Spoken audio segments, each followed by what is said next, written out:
مديك جاذن صالح وزق الباين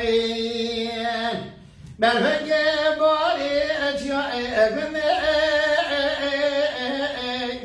ما ختم بدوي جانو مني صالح بس ما مقرب يا مولا جاني خذ علم بسر بزر ليه؟ هلا مولا خذ دمه جاني خذ علم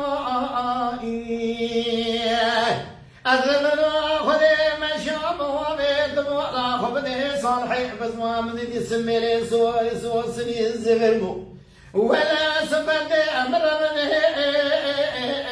عندنا قشام بدوي دك أقبل صار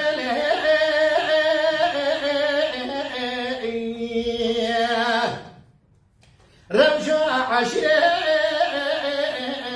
شنو عبنا محبط أحد طلع وزبط جانو كذلنا برا خاصل وصالحي قرب وطاعة جدر مولا بقصر دبر توسك وصل جميل لأم بخوز وبدوي هري من يبسر سجرا كمن ردنا نشبه نقوى عشرين بضع بسطة بدوي دبر بسمع لغنا لما أخبر بقصد سنو أكون موين مساحة برواي أمنا جوع بقصد بدوي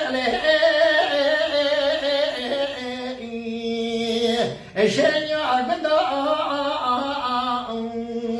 محبدا حد ذراع وزبط نملي